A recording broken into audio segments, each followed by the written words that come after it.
이번 주에 김건희의 통일부 금품수수 등 요 항소심 절차가 11일 수요일에 이루어지는데요. 1심에서 징역 1년 8개월 선고되지 않았습니까? 네. 요 항소심에서는 좀 다르게 판결이 나올 수 있을지 어떻게 그렇습니다. 보세요? 지금 뭐 1심에서는 사실 1년 8개월이 낮다고 하지만 주요 부분 도이치모터스라던가 그 명태균 사건 같은 경우 그리고 또 일부 유죄가 나온 부분에서조차도 그 일부 금품 샤넬 첫 번째 가방, 예.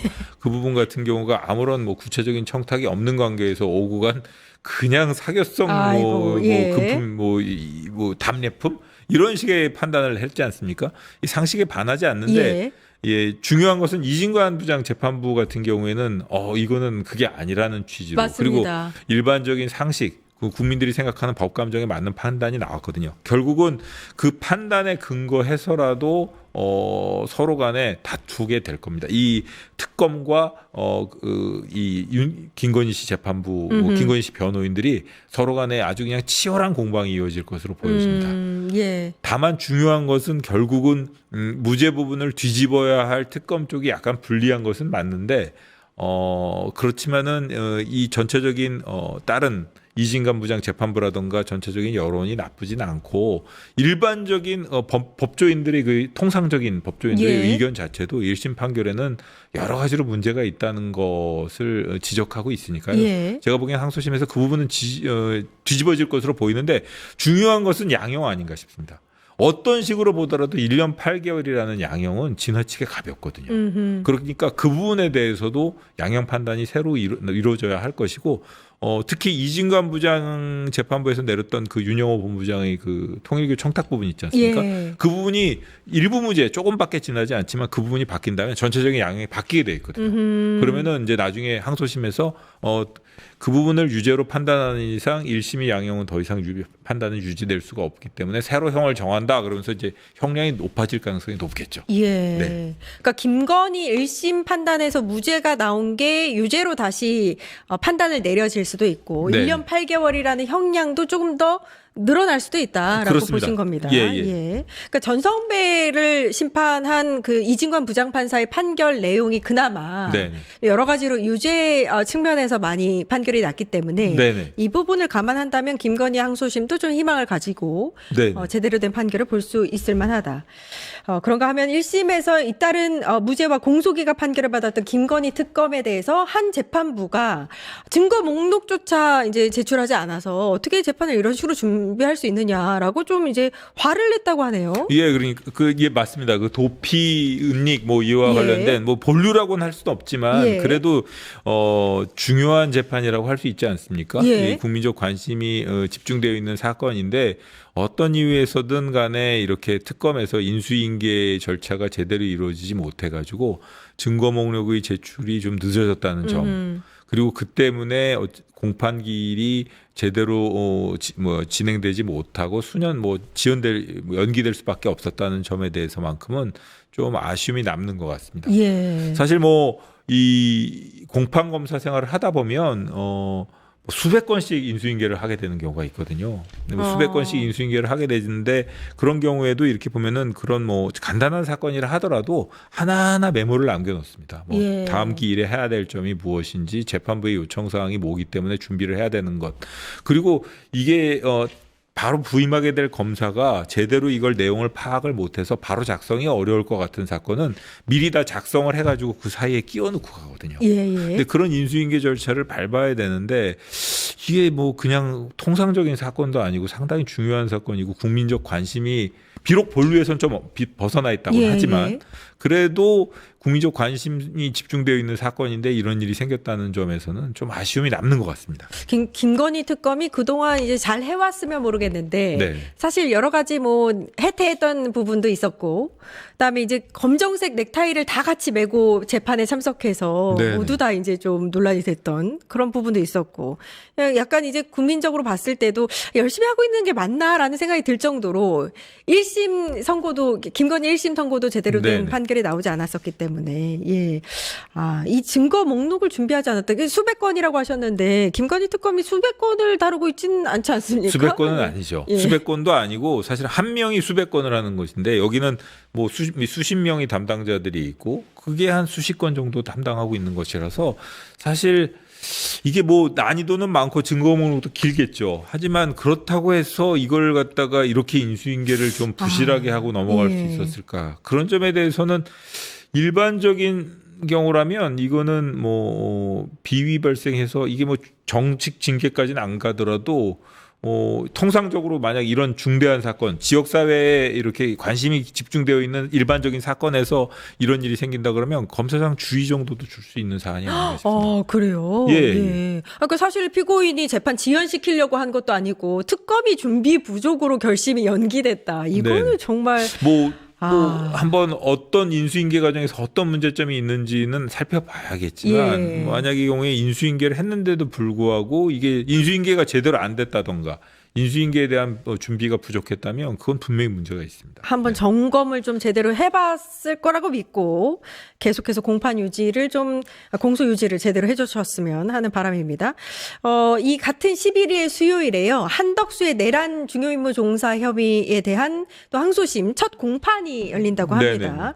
1심은 이진관 부장판사가 징역 23년을 선고를 했는데 이게 뭐 더 늘어날 수 있을 것 같고요. 어떻게 좀 유지가 될 수 있을지.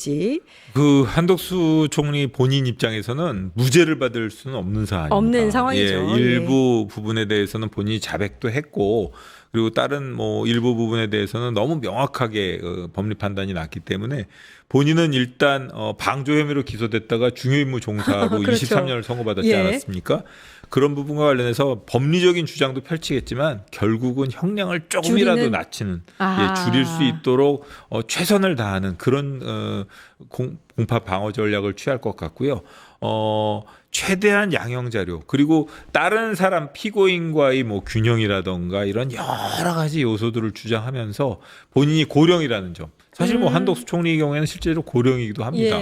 뭐 그런 점을 최대한 재판부에 부각을 해가지고 1심의 23년보다는 어떤 식으로든 줄여보려고 노력을 할 것으로 보입니다. 그렇군요. 네. 이 첫 공판기일에 이상민 전 장관을 증인으로 부른다고 합니다. 네네. 우리가 기억하는 건 그 CCTV 화면 중에 이상민 전 장관이 한덕수랑 독대하는 장면. 그러면서 되게 웃지 않았습니까? 이 재판에서 어떤 걸 중점적으로 볼까요? 이상민 증인 같은 경우에는 이상민 전 장관의 경우에는 법조인 출신이지 않습니까? 그리고 어떤 식으로 증언을 할지는 뭐 거의 확실시됩니다.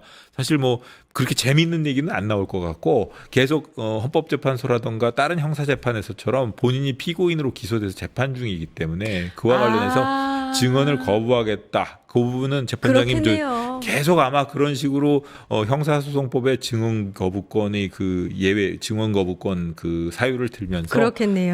계속 본인이 증언 의무의 예외에 해당한다는 증언을 안 해도 되는 상황이라는 걸 계속 주장할 겁니다. 그렇기 때문에 사실 그 크게 그 뭐 중계를 통해 가지고 뭐 재미있는 장면이라든가 이런 걸 나오기를 기대하기는 어려울 것 같습니다. 이 재판부가 이제 그러니까 다음 달 7일까지 4차례 공판을 열고 마무리를 짓겠다라고 얘기를 했는데 항소심이니까 가능한 건가요? 너무 빠르지는 않나요? 가능합니다. 항소심의 경우에는 일반적으로 뭐 법리 다툼의 여지가 뭐 크지 않다고 생각을 하면 결국은 각자 1심에서 충분한 심리를 했다고 생각이 되면 추가로 제출할 증거가 있더라도 재판부에서 보고 이게 반복되거나 동일한 내용을 다시 한번 주장하는 것이라면 다 배척할 수 있거든요. 증거 신청을 안 받아주고 그냥 뭐 이렇게 그 주장하는 부분에 법리적인 주장이라면 법리 판단, 그 다음에 뭐 양형과 관련된 주장이라면 양형 자료 이것만 보고 판단할 수 있기 때문에 항소심의 경우에는 가능합니다. 통상적인 항소심의 경우에 양형 부당을 다투는 경우에는 첫 번째 기일에 결심해 버리는 경우도 있습니다. 그래요? 뭐 더 이상 주장할 거 있습니다. 아닙니다. 뭐 검찰 측에서는 뭐 이거 피고인 항소니까 피고인 뭐 주장하는 게 양형 부당 사유 외에 특별한 거 있습니까? 없습니까? 없습니다. 뭐 추가로 신청하실 증거 있습니까? 없습니다. 그럼 바로 그냥 양형자료 주고 바로 결심하고 검사 의견 얘기해서 검사는 항소기각.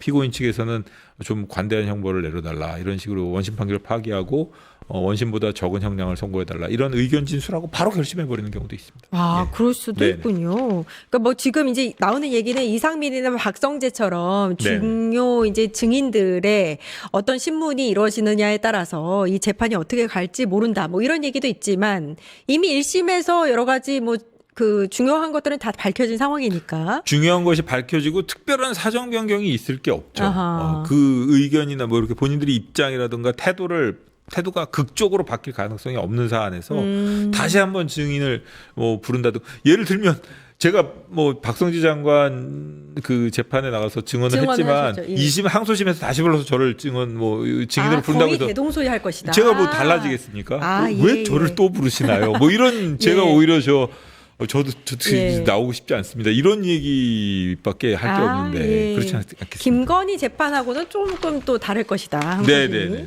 예, 통일교 얘기를 아주 잠깐만 해보자면 한학자 총재 재판받고 있지 않습니까? 네네. 근데 소송 비용으로 쓰겠다면서 이 신도들에게 헌금을 요구했다고 하더라고요. 이거 법적으로 문제 있지 않나요? 법적으로 문제가 없도록 여러 가지 장치들을 만들고 헌금을 받고 있는 것으로 보이는데요. 아마 이제 법률 검토를 뭐 통일교 측에서도 나름 이렇게 좀 어떻게 보면은 그 꼼수라고 해야 되나? 이런 식으로 검토를 한 것 같은데 제가 보기에는 실질에 있어서만큼은 헌금을 가장한 이게 본인의 개인 사건 아닙니까? 예를 들어 법인의 뭐 대표자라던가 법인의 관련자인 사람이 법인의 업무를 수행하는 과정에서 문제가 생겼다. 그러면 순수하게 법인의 업무와 관련된 거 본인의 개인 그런 경우라면 뭐 법인에서 변호사 비용을 내주는 경우도 있습니다. 근데 이 사건 같은 경우에는 이게 법인의 순수한 이런 청탁이라던가 뇌물을 준다는 건 법인의 통상적인 업무 범위를 벗어나는 것이거든요. 근데 이제 그런 그 뇌물 지시를 한 것과 관련돼서 본인의 재판 그 변호사 비용을 받기 위해서 이걸 일반적인 헌금 계좌에서 빼면 안 되니까 그 가상 계좌까지 만들어 놓고 돈을 갖다가 받아가지고 그 돈으로 어떻게 보면은 이 재판 비용, 변호사 비용을 대납할 내려고 한 모양인데 어떻게 보아도 본인이 돈이 없는 사람도 아니지 않습니까? 그런데 이렇게 교인들에게 헌금을 통해서 변호사비 이게 교회 주보를 보니까요, 아예 참어머님 법무 비용 지원을 위한 특별 모금이라고 되어 있네요. 이게 단순하게 뭐 탄원서라던가 혹은 뭐 이거 뭐 선처를 바라는 구명운동에 대한 서명이라던가 이런 것이라면 뭐 어느 정도 사회 통념상 받아들여질 수 있을 겁니다. 하지만 그거조차도 어떻게 보면 강요한다던가 뭐 사실 확인서에 뭐 서명을 강요 이런 식이라면 문제가 있을 수 있지 않습니까? 근데 이런 식으로 뭐 이렇게 그 헌금 강요 이 통일교의 문제점 중에 하나가 헌금 강요인데 이것도 헌금 형식은 아니라 하지만 이런 식으로 돈을 받아내려고 든다는 것이 여러모로 보기엔 좋지는 않은 것 같습니다. 근데 이런 생각도 드네요. 이게 이제 통일교 현안과 관련된 업무를 하다가 이렇게 지금 재판을 받고 있다라고 하게 되면 이게 바로 이제 뇌물이 그 협의를 증명하는 그럴 수도 있고 통일교 자체가 약간 좀 그런 식으로 그 불법적인 목적 그러니까 그 목적을 위해서는 불법적인 수단도 뭐 이렇게 가리지 않는 그런 단체라는 이미지를 줄 수가 있죠. 그렇게 되겠네요. 그렇죠. 알겠습니다. 여기까지 하겠습니다. 내부보고서 류혁전 법무부 감찰관님 고생해 주셨습니다. 감사합니다. 네, 고맙습니다. 곧바로 정치하는 언니들 찾아뵙겠습니다. 증권봉합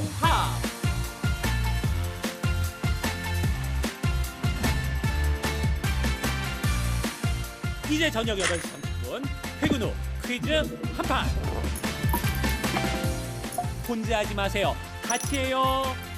매일 저녁 8시 30분 많은 참여 바랍니다.